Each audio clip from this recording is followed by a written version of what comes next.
Budgeting can set you free, a guide to empowering your finances. Budgeting often gets a bad rap. People imagine restrictive spreadsheets and cancelled coffee dates. But in reality, budgeting isn't about saying no to what you love. It's about saying yes to the life you want. It's a tool to take control of your money, align spending with your values, and create the future you dream of. Take Mike and Tom, for example.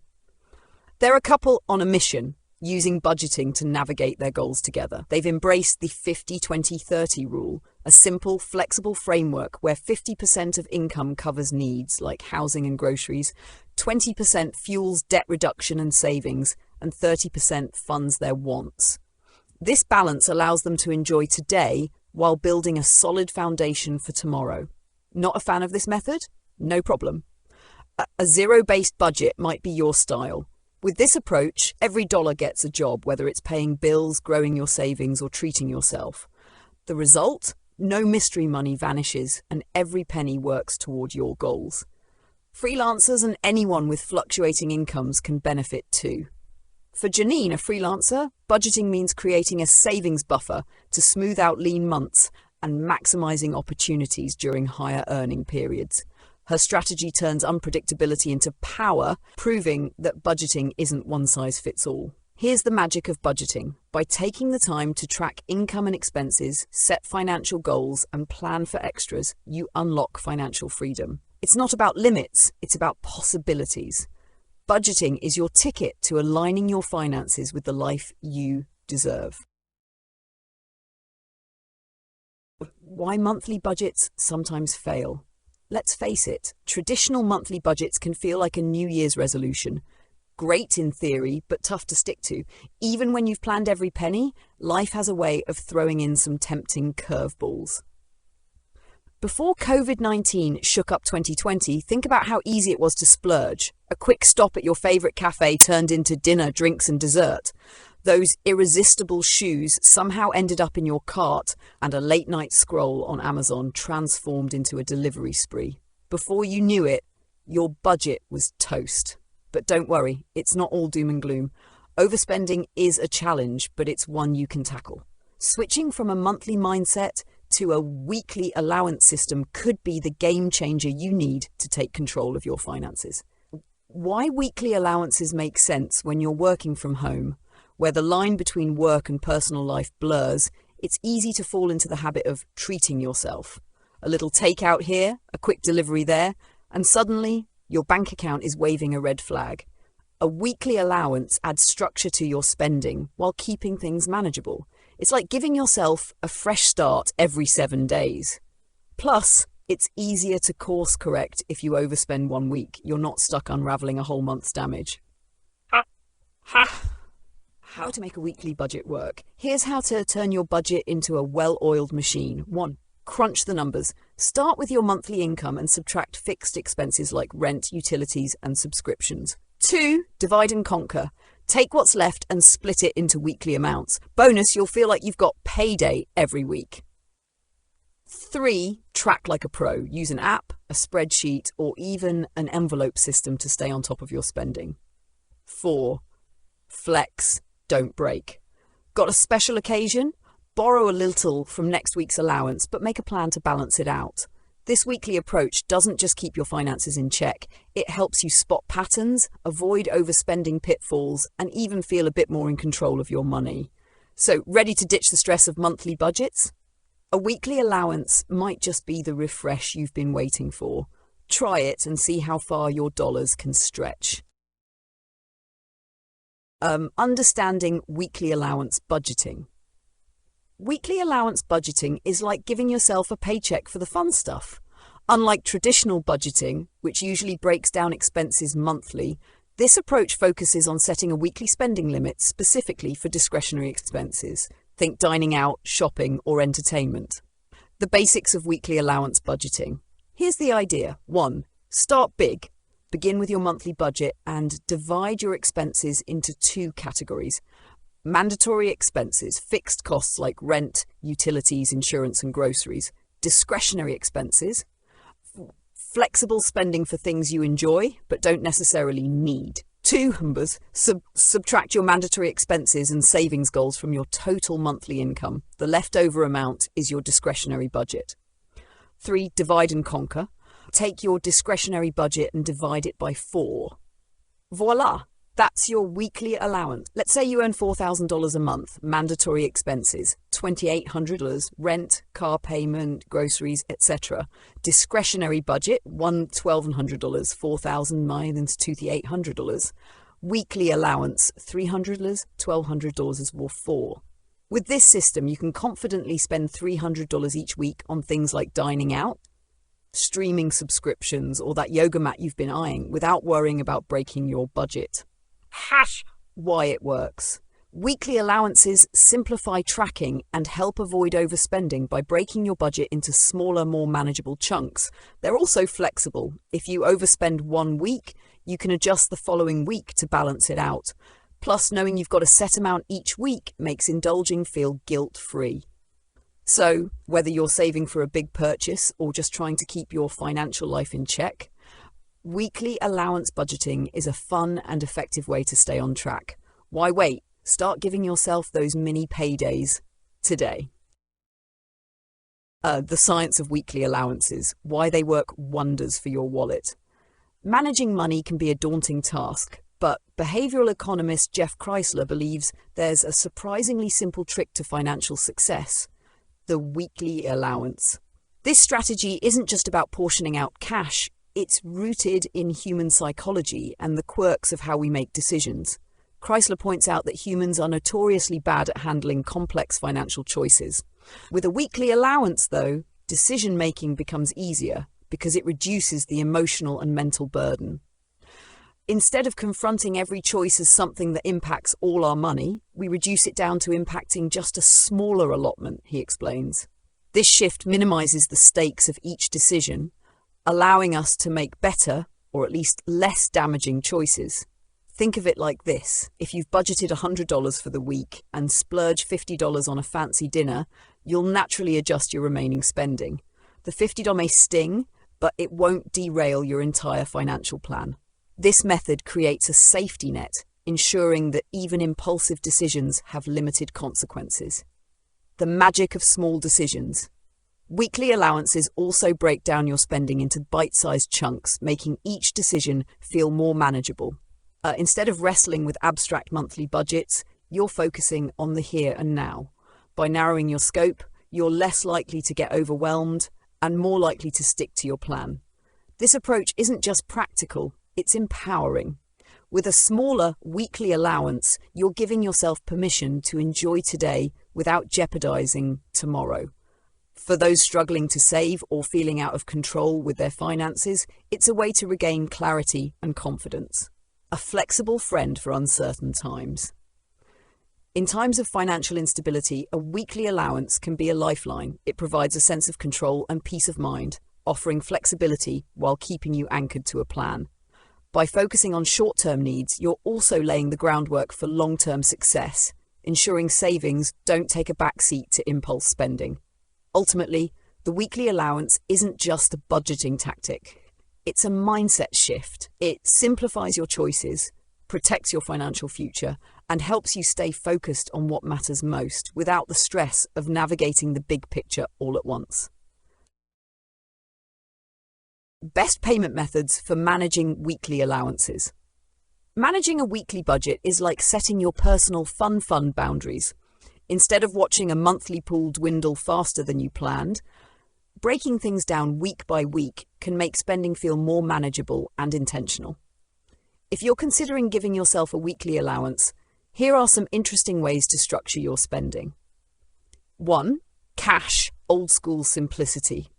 Imagine the tactile satisfaction of peeling off a crisp bill for every purchase. Using cash can give you a clear visual connection to your spending. You know exactly how much you have left just by looking at your wallet. Upsides: tangible spending awareness, no risk of overdraft fees. Downsides: no online shopping, so much for that Amazon binge, easy to misplace or lose. Pro tip: keep your weekly cash in an envelope to make budgeting feel even more real. 2. Prepaid cards, the digital cash alternative. For those who prefer a modern twist, Prepaid cards are like cash with an online personality. You load the card with funds each week and can spend wherever debit cards are accepted. Take the American Express Bluebird prepaid card, for example. It's a budget-friendly option with no annual fees and free withdrawals at MoneyPass ATMs. But beware of hidden fees like charges for out-of-network ATM use that can sneak up on you. Upsides: usable online and in-store. No risk of overspending beyond the loaded amount. Downsides: possible ATM fees outside designated networks. Limited perks compared to credit cards. 3. Fintech apps, the budgeting powerhouses. If you're into tech-savvy solutions, fintech apps bring budgeting into the 21st century. Apps like Capital not only let weekly allowances, but also help you save and invest. For a monthly membership fee starting at $6, you get a Visa debit card and tools to align your spending habits with your financial goals. Capital's standout feature? Its spending sweet spot, which calculates an optimal weekly budget based on your financial behavior. It's like having a personal finance coach in your pocket. Upsides: combines spending, saving, and investing in one app, encourages mindful financial habits. Downsides: monthly fees, $6 to $12 adds up over time. App dependency. Bottom line. Switching to a weekly allowance system isn't just a throwback to childhood chores, it's a smart move for reining in discretionary spending.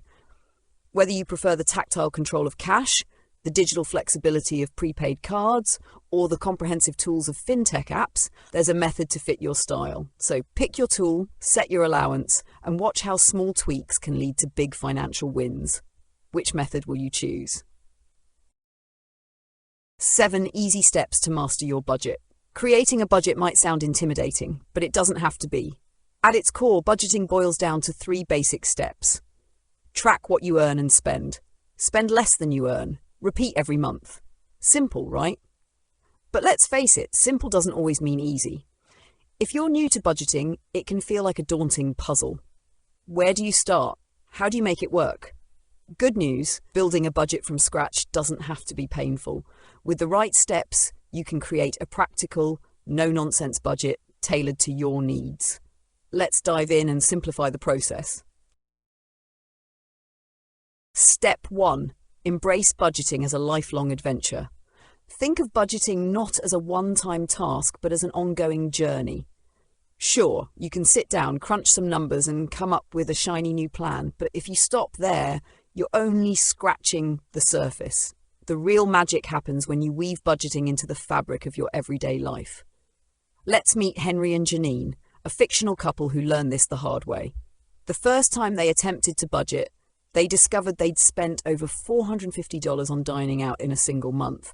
Shocked, they vowed to cut back and set a strict $50 a week dining limit. Feeling accomplished, they moved on, confident their finances would fall into place. But guess what?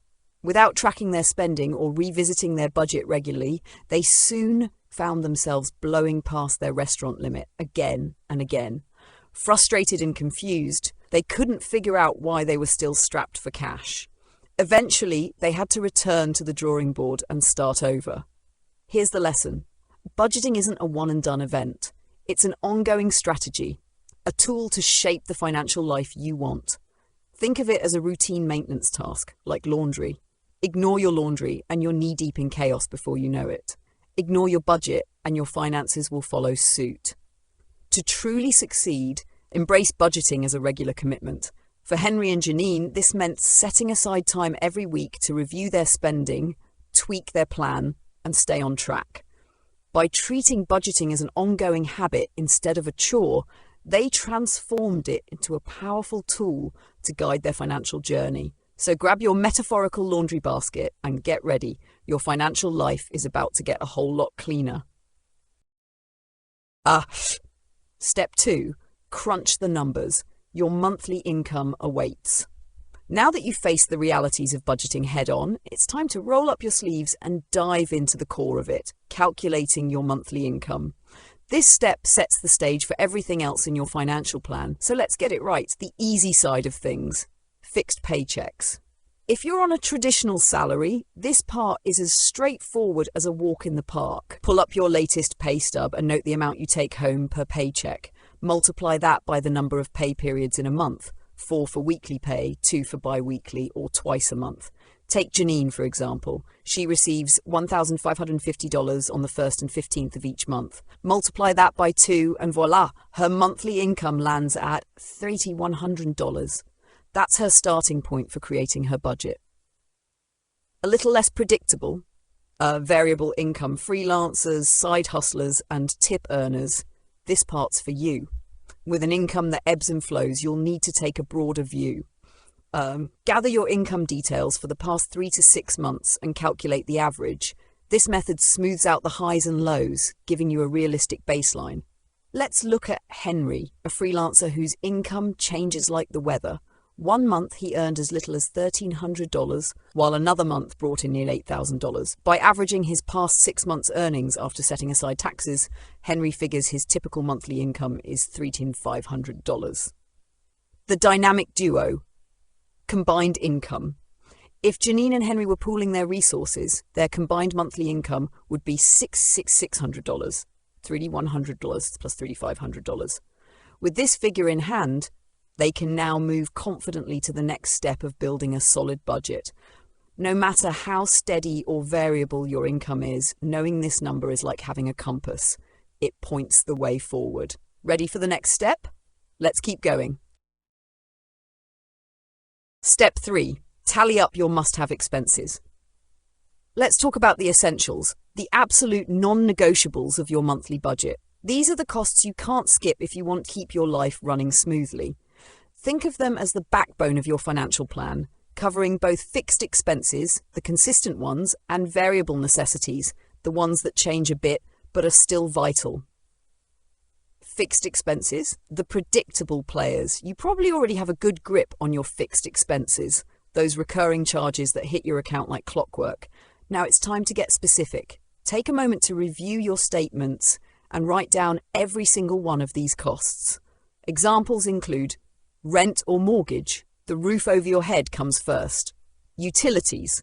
This includes electricity, water, mobile phone, and internet. If your bills fluctuate, calculate the average over the past 12 months. Car payment. If you're financing your ride, this is a set cost each month. Auto insurance, keeping your car covered and street legal. Student loan payment, chip away at that education investment. Alimony, child support, obligations that prioritize family. Daycare expenses for the little ones in your life. Memberships, gym, streaming services, or any other monthly subscriptions. Now shut variable necessities, the flex but not optional stuff. While not always predictable, these expenses are still crucial. Examples might include groceries, transportation costs, or healthcare co-payments. Estimate based on past month's spending, and don't forget to err on the side of caution.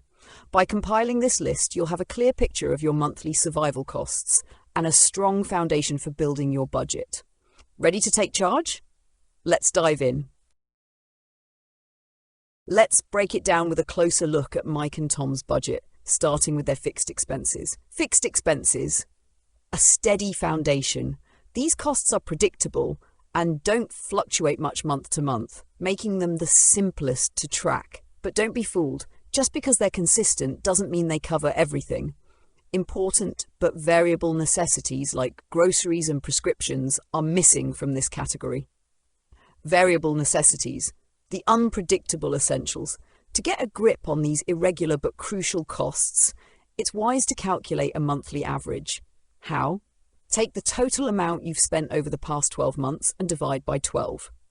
If the expense doesn't show up every month, like annual insurance premiums or seasonal maintenance, spread the cost out by doing the same math.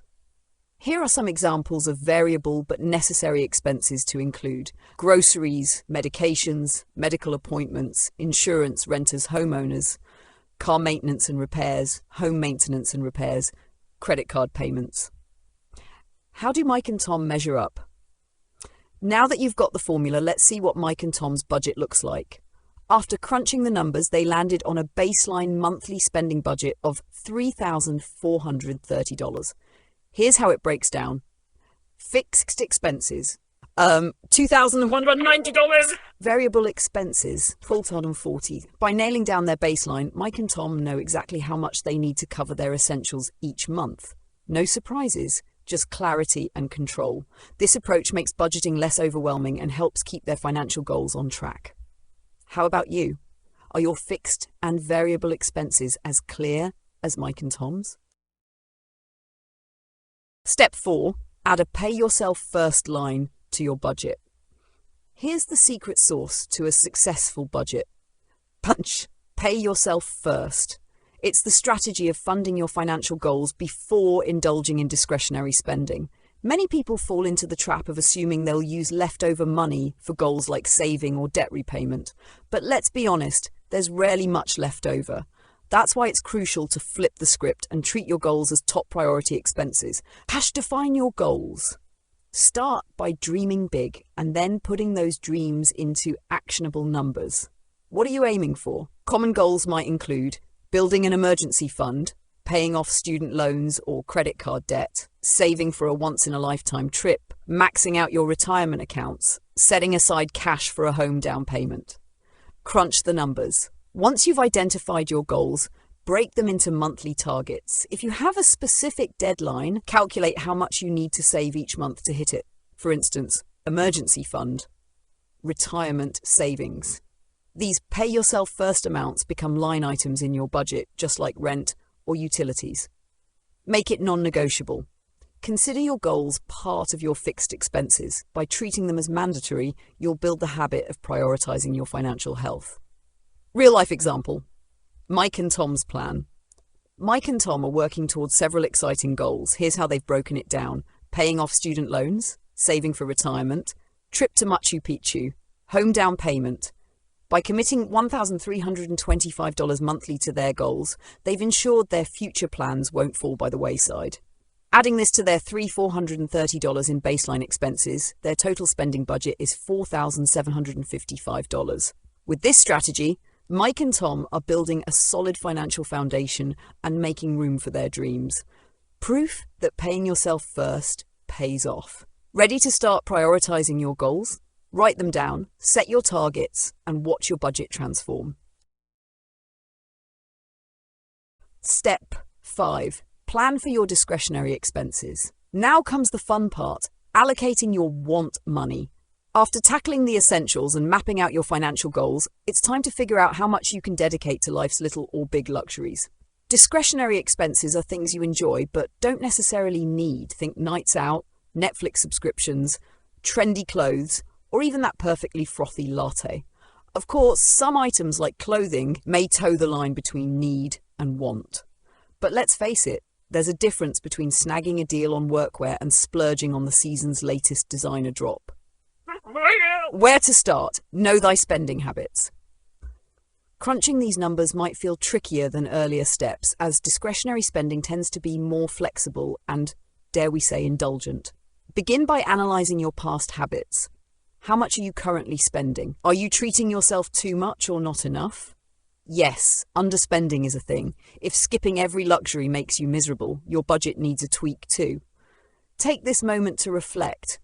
Maybe you've realised your $150 a month lunch habit isn't bringing you as much joy as it used to, and you'd rather channel some of that into cooking lessons. Or you might notice you've been putting off haircuts to save cash, but feel better when you go regularly. Adjust accordingly. Make it real, add it to your plan. Once you've zeroed in on your ideal spending for these extras, incorporate them into your overall budget. Here's where your spending plan really takes shape. Let's see how Mike and Tom are handling it. Baseline spending, $3 for $430. Pay yourself first goals, $1,325. Discretionary expenses. Total monthly spending plan, $5,495. By thoughtfully balancing essentials, goals, and splurges, Mike and Tom have created a plan that prioritizes their needs while leaving room for enjoyment. Your budget should feel the same, structured yet flexible enough to live life fully. Step 6. Compare and adjust. Finding your budget's sweet spot. Now it's time to do the big reveal, comparing your expenses to your income. If your expenses are equal to or less than your income, congratulations. Your budget is balanced and you're ready to put it into action. But what if your expenses outweigh your income? That's where the art of adjustment comes in. Start by examining your non-fixed expenses, the ones that fluctuate, like dining out, entertainment, or grocery costs. These are your wiggle room categories. Adjusting these areas is preferable to cutting back on your savings goals. Why? Because preserving those pay-yourself-first items like retirement contributions or your emergency fund is key to hitting those big financial milestones. Let's look at Janine and Henry as an example.